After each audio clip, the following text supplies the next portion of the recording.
네, 이재명 대통령이 유엔 총회 참석을 위해 미국을 방문 중입니다. 이번 순방의 하이라이트인 유엔 총회 기조 연설이 다가오는 가운데 북미 대화가 성사될 수 있을지에도 관심이 모아지고 있는데요. 네, 자세한 내용 김열수 한국군사문제연구원 안보전략실장과 다뤄보도록 하겠습니다. 실장님, 네. 안녕하십니까? 안녕하세요. 네.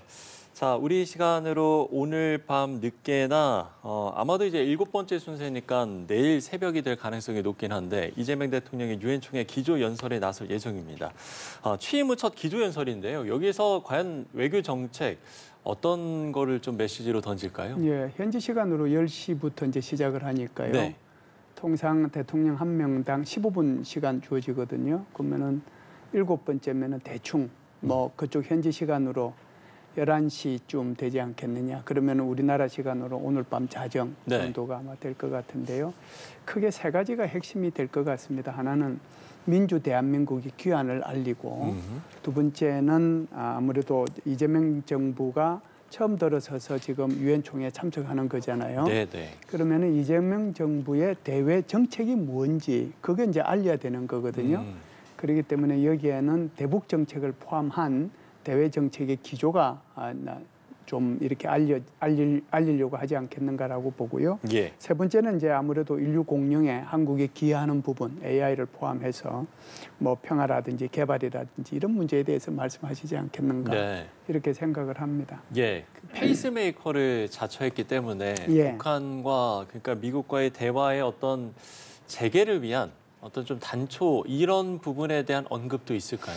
아무래도 뭐 있을 수는 있겠죠. 지금 이제 대통령께서 북한에 대한 대북 정책을 얘기할 때 네. 지금 이제 이미 8.15 경축사에서 얘기한 것처럼 뭐 세 가지 얘기를 할 거예요. 하나는 이제 북한 체제를 존중한다. 그리고 절대로 뭐 우리가 흡수 통일하지 않겠다. 그리고 이제 적대 행위도 하지 않겠다라고는 3대 원칙을 얘기를 하면서 비핵화 문제를 얘기를 할 텐데요. 비핵화 네. 문제는 우리는 뭐 그 목표에는 변함이 없다. 그러나 북한이 사실상의 핵을 계속해서 생산해내고 있는 현 시점에서 제일 중요한 것은 이걸 중단시키는 거다. 그래서 핵 동결 그리고 축소 그리고 비핵화라고 네. 하는 그 3단계 해법을 말씀하시지 않겠는가라고 생각을 하면서 지금 이제 우리 앵커님 질문하신 것처럼 그래도 페이스메이커로서 무슨 뭐 역할을 한다라고 하면 대통령께서 외신과의 인터뷰에서 최근에 이런 말씀을 하셨잖아요. 예를 들어서 북한이 이 핵 동결에 미국과의 그 대화를 통해 가지고 내용이 여기에 합의를 합의를 한다면 네. 한국은 이를 수용할 용의가 있다라고 얘기를 했거든요. 그래서 이것 자체가 굉장히 그 북미 대화 재개에 단초를 제공해 줄 수 있는 그런 의미 있는 발언이 될 수도 있겠다는 생각은 들어요. 네, 자, 이번 총회를 계기로 한미일 외교장관 회의도 열렸는데요. 한 3국이 비핵화 원칙을 재확인했는데 김정은 위원장이 미국이 비핵화를 포기해야 만날 수 있다라는 입장을 밝힌 직후라서 의미가 크다는 분석입니다. 이번 회의의 좀 의미를 어떻게 보십니까?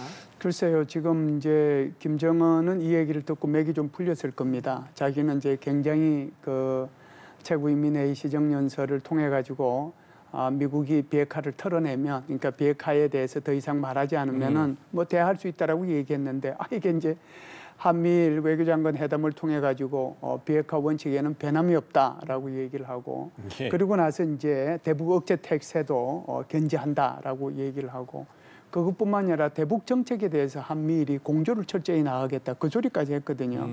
그런 면에서 보면은 아마 북한으로서는 맥이 빠지는 얘기고. 우리 한국으로 봐서는 한미일이 이런 비핵화 원칙을 견지하면서 대북 정책에 대해서 일치된 또는 대북 정책의 어떤 공조 그런 기조를 유지해 나간다는 면에서 굉장히 의미가 있다 이렇게 보죠. 예, 물론 이제 맥이 빠질 수 있겠습니다만 어떻게 보면은 지금 북한과 미국이 서로 이제 주도권을 위한 어떤 그 주도권 싸움을 위한 그런 포석일 수도 있겠습니까? 네, 아무래도 이제 그럴 가능성이 있겠죠. 이제 북한의 김정은 입장에서는 미국이 비핵화 문제만 얘기 안 하면 대화할 수 있겠다라고 얘기했는데. 한미일 외교장관 회담을 통해서 이 얘기를 했을 뿐만 아니라 미국의 백악관에서도 이제 이 비슷한 얘기를 했어요. 예, 우리나라의 이제 어떤 통신사에서 이제 서신으로 질문을 하니까 여기에 대한 이제 답변을 했거든요.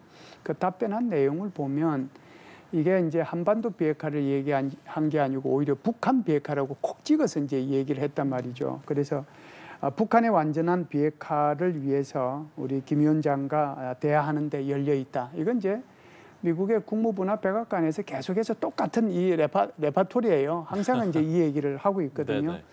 그렇다라고 하면 한쪽은 이제 비핵화 소리 안 하면 우리가 대화할 수 있다라고 얘기하고, 미국 쪽에서는 그래 비핵화 하면 비핵화를 전제로 해가지고 항상 그 대화에는 열려 있다. 이게 서로 상반된 이제 그러니까요. 주장을 하고 있는 거잖아요. 네. 그 의미가 바로 이제 기싸움이 시작이 됐고, 이런 기싸움이 시작됐다는 것은 거꾸로 얘기하면은 북미 대화가 그렇게 멀지 않은 기간에 열릴 수도 있겠구나, 그런 생각을 할 수도 있는 거죠. 네네. 네, 그렇다면 한 달 뒤에 트럼프 대통령이 에이펙 계기로 우리나라를 방문하지 않습니까? 과거 판문점 회담처럼 깜짝 이벤트 가능성이 언급되기도 했는데 지금 분위기에서 이런 북미 정상 대화 가능성이 있다고 보세요? 저는 뭐 가능성이 있다라고 봅니다. 2019년도 2월 달에 하노이 회담이 결렬이 됐잖아요. 네네. 그래서 김정은 위원장으로 봐서는 어떻게 보면 리더십에 치명타를 입었다고 해도 과언이 아니거든요.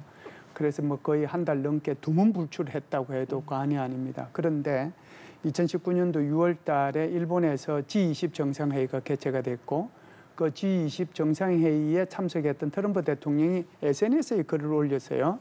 아, 이게 뭐 만나고 싶다라고 이제 그냥 올렸는데, 그냥 이게 호응할 거라고 생각도 살짝 안 했죠. 네. 게다가 이제 정말 생각 못했습니다. 그렇죠. 2019년도 6월 달에 완전히 하노이 회담이 결렬이 돼서 그냥 코가 석자나 빠져 있는 그런 상태에서, 그런데도 이제 여기 김정은 위원장이 나와서 깜짝 미팅이 있었단 말이죠. 예. 그런 것들을 보면 이번에도 그럴 가능성이 있지 않겠는가라고 저는 생각을 하고요.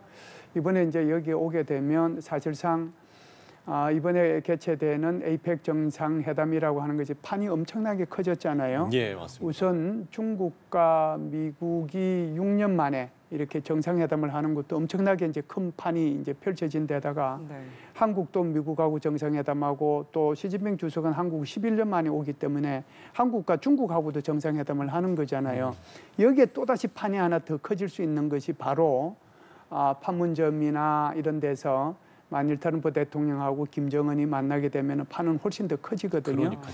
제가 볼 때는 트럼프 대통령은 이런 생각을 할 수도 있다, 이런 생각을 하고요. 또 김정은 위원장이 계속해서 이런 최고인민회의 시정연설을 통해 가지고 이 얘기를 한 것도 북미 대화의 가능성을 염두에 두었다라고 볼 수가 있거든요. 그래서 제가 볼 때는 구체적인 어떤 회의 일정이 잡히거나 또는 회담 내용이 잡혀가지고 그것이 구체화되는 그런 과정을 거치는 회담이 아니라 어떻게 보면 일종의 아이스 브레이킹 뭐 그런 정도의 회담, 그러니까 2019년도 6월 달에 있었던 그 정도의 깜짝 미팅 이런 것들은 가능하지 않겠는가 이렇게 네. 봐요. 그럼 만나게 된다면 장소는 판문점이 가장 유력할까요? 제가 볼 때는 이제 판문점이 가장 유력하다고 봐야 되겠죠. 일단은 이제 그 트럼프 대통령이 북한 지역에 들어갈 수 있는 상황은 아니거든요. 네. 그럼에도 불구하고 뭐 김정은 위원장이 초청은 따로 할 수 있을 거예요. 지금은 이제 가장 그 관심을 갖고 있는 데가 어디입니까? 관광 개발해 놓은 지역이잖아요. 저쪽에 원산 갈마지구. 네. 거기에 뭐 하루에 숙박 인원이 2만 명씩인데 거기 누가 지금 잠을 잡니까? 그러니까 지난번에 그 러시아 외무부 장관도 그쪽으로 초청해가지고 김정은이가 직접 그쪽으로 가서 외무부 장관하고 같이 회담을 하고 그랬는데도 러시아에서 몇 명이나 보냈어요. 사실상 그렇게 잘 지어놓고도 돈을 많이 들여놓고도 이제 텅텅 비어서 지금 제대로 운영이 안 되는 거거든요. 네네. 그래서 이제 이런 것들에 대해서 계속해서 트럼프 대통령이 얘기하고 있는 것은 뭐 북한의 해안가가 굉장히 아름다운데 그런 데다가 이런 리조트 같은 것을 지으면은 아니 왜 북한도 이익이 되지 않겠냐 그 말을 한 적이 있어요. 그 전에도. 네네. 그렇기 때문에 우리 여기에 와서 명사심리도 한번 보고 여기에 관광 리조트도 한번 봤으면 좋겠다고 그쪽으로 초청을 할 수도 있어요. 네, 근데 그건 진짜 깜짝 이벤트네요. 네, 거기까지 가면 좀 많이 제가 갔다는 생각이 드는데요. 그거보다는 판문점이 조금 더 가능성이 있지 않겠는가라고 생각을 합니다. 예. 자, 트럼프 대통령이 재집권 후 처음으로 유엔 총회 연설에 나설 예정인데 여기에서도 북한에 대한 언급이 있을까요? 어떻게? 뭐 제가 볼 때는요. 아무래도 이제 트럼프 대통령은 이제 이번 유엔 총회에 나가서 지금 전쟁과 관련된 얘기를 좀 많이 할 거예요. 네네. 그래서 러시아 우크라이나 전쟁도 얘기를 하고 예. 더 중요한 것은 자신이 지금 트럼프 이게 행정부 들어서서 무려 7개의 전쟁을 종식시켰다. 이걸 아마 자랑을 저는 할 거라고 생각을 해요. 그래서 무슨 뭐 캄보디아하고 태국, 뭐 이집트하고 이디오피아, 이란과 이스라엘, 뭐 세르비아하고 코소보, 인도와 파키스탄 해서 7개 전쟁을 자신의 중재로 인해서 이걸 종식시켰다고 그 자랑을 할 거예요. 이것을 이제 멀리 보면은 아마 또 노벨 평화상이 머릿속에 이제 아른거리겠죠. 이 얘기를 하면서 북한 얘기도 꺼내지 않겠는가. 그래서 김정과는 좋은 추억도 있고 그래서 만났으면 좋겠다. 그래서 이 만났으면 좋겠다고 하는 것은 지난번 8월 25일 날 한미 정상회담을 할 때 이미 우리나라 대통령하고 둘이서 이 부분에 대해서 상당히 오랜 시간을 할애해서 얘기를 했잖아요. 그렇기 때문에 아무래도 이제 이 부분에 대해서 트럼프 대통령이 뭐 좀 있으면 바로 얘기하지 않겠는가라고 생각을 해요. 알겠습니다. 자, 올해 유엔 총회에는 북한도 2018년 이후에 처음으로 고위급 인사 김성경 외무성 부상을 파견한다고 알려졌습니다. 북한이 예년보다 좀 격을 높인 이유, 좀 어떤 의도라고 보세요? 그래서 저도 이걸 찾아보고 깜짝 놀랐어요. 그러니까 2018년도에도 이제 그때는 이제 관계가 좋았으니까 남북 정상회담, 북미 정상회담도 다 좋고 그러니까 그때도 부상이 참석을 했어요. 그러다가 이제 사실상 팬데믹이 있고 또 뭐 제재 있고 그러다 보니까 북한이 이제 여기에 고위급을 안 보냈거든요. 그러니까 이번에 7년 만에 고위급을 보낸 거예요. 그래서 제가 볼 때는 크게 세 가지 의미가 있지 않겠는가라고 생각을 해요. 하나는 사실상 북한이 핵 보유국이다. 이걸 이제 천명을 하면서 그러면서도 미국이 이제 비핵화에 더 연연하지 않으면 우리가 외교를 할 수도 있고 대화를 할 수도 있다. 그 얘기를 하지 않겠는가. 뭐 김정은이가 한 얘기지만 이걸 유엔 총회를 통해서 하겠다는 그런 게 있을 거고요. 두 번째는 이제 북한도 지난번에 김정은 위원장이 천안문 막루에 올라감으로써 다자 외교에 등장을 했고 이제 국제사회 정상 국가라고 하는 모습을 갖다가 과시했다라고 해도 과언이 아니잖아요. 네. 그런 차원에서 보면 이번에 북한의 외무성 부상이 여기에 참여해서 연설을 하면 국제사회에 대한 북한의 존재감 뭐 이런 것들을 갖다가 좀 제고할 수 있는 그런 의미가 있지 않는가라고 보고요.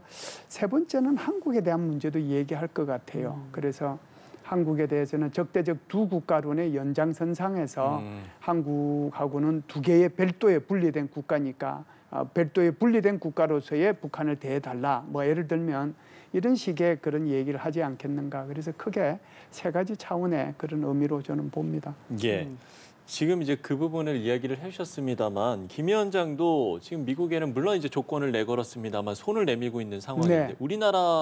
우리나라에게는 뭐 마주 앉을 리도 없다. 통일을 왜 하냐 이런 식인 거잖아요. 그렇죠. 지금 이렇게 뭐 흔히 얘기하는 우리가 통미봉남 지금 계속해서 그런 의도가 좀 있다라고 보십니까? 그렇죠. 뭐 적대적 두 국가론의 연장선상이다 이렇게 봐야 되겠죠. 네. 그래서 며칠 전에 그 최고인민회의의 시정연설에서 얘기한 것도 2023년 12월 달에 북한의 노동당 중앙위원회 전원회의에서 얘기한 그 적대적 두 국가론의 연장선상에서 얘기한 거거든요. 내용이 사실상 90%는 판박입니다. 미국에 네. 대한 것도 그렇고 한국을 적대시하고 그러니까 한국과 통일도 하지 않고 민족이라는 말도 써서는 안 되는 거고 이런 것들도 똑같은 내용이라고 해도 과언이 아니거든요. 그래서 한국을 식민지로 보는 거예요. 미국의 식민지로 보고 한국을 반신불수의 기행차라고 이렇게 얘기를 이번에도 했잖아요. 그래서 이제 마주 앉을 일도 없다고 얘기하는 네네. 거고요. 꿈꾸지 말라라고 얘기하는데 결국은 그 식민지하고는 얘기를 안 하겠다. 그러면은 그 식민국은 누굽니까? 북한이 볼 때는 미국이라는 거죠. 그래서 한국 문제도 미국하고 얘기하면 다 끝나. 너희는 아예 너희하고는 마주 앉을 일도 없고 대화할 일도 없고 얘기할 일이 아예 없어. 이렇게 아예 한국을 무시하는 거죠. 그러면서 미국과 한국을 갈라치게 하고 미국과 한국 사이에 갈등이 일어나도록 만드는 전형적인 통미 봉남의 전술을 지금 펼치고 있다. 이렇게 봅니다. 네. 그러니까 이 대통령이 취임 후에 확성기 전면 중단, 또 한미연합훈련 일정 조정 등 대북 유화책을 실행했지만 북한의 반응은 여전히 냉랭하지 않습니까? 그렇다면 만약 북미 대회가 재개된다면 우리 정부가 만약에 소외되지 않으려면 어떤 전략을, 어떤 카드를 꺼내야 될지 조언해 주신다면요. 글쎄요, 이제 저는 이런 생각을 해요. 우리 대통령은 사실상 8.15 경축사를 통해서 굉장히 굵직한 얘기를 했잖아요. 그래서 북한 체제를 존중한다고 얘기를 하고 흡수 통일할 생각도 없고 적대행위도 안 하겠다라고 얘기하고 비핵화 문제도 일단 동결부터 먼저 하고 그리고 축소하고 그리고 이제 비핵화로 가자 이런 얘기를 했단 말이죠. 소위 말해서 이제 한민족 그리고 이제 한반도의 미래를 바라보고 이제 큰 그림을 그려서 같이 공생 공영해서 잘 살자라고 이제 이런 식으로 얘기를 했는데 저는 이번에 이제 최고인민회의 시정연설을 통해서 김정은도 이 비슷한 얘기를 좀 했으면 하고 저는 이제 개인적으로 생각을 했었어요. 그런데 아시다시피 적대적 두 국가론의 연장선상에서 한국을 완전히 식민지 국가로 기행체로 너희들하고는 말도 하지 않겠다라고 얘기를 하고 있거든요. 그럼에도 불구하고 이제 결국은 미국하고는 얘기를 하겠다라고 하면 지금 앵커님께서 말씀하신 것처럼 한국이 소외될 수도 있는 거잖아요. 그래서 우리가 피스메이커하고 페이스메이커를 정확하게 알아야 될 필요가 있어요. 그래서 사실상 한국이 북한하고 뭔가를 좀 해보고 싶어도 북한이 뭘 호응을 해줘야 뭘 할 거 아닙니까? 네. 손뼉을 치려고 하면 한쪽 가지고 손뼉 친다고 해서 이게 소리가 나나요? 안 나는 거잖아요. 네. 그러면은 이제 미국하고 결국은 북한하고 이제 이렇게 회담을 하게 될 텐데 한국이 그냥 여기에 관여를 안 하면은 완전히 이제 소외돼 버립니까? 이렇게 돼서는 안 되거든요. 그러면은 대통령께서 얘기하는 페이스메이커의 역할이 뭐냐라고 하는 거예요. 그 페이스메이커라고 하는 것이 장거리 육상 계주를 할 때 주력 선수가 제 페이스를 낼 수 있도록 도와주는 역할을 하는 것이 그게 페이스메이커 역할이잖아요. 네.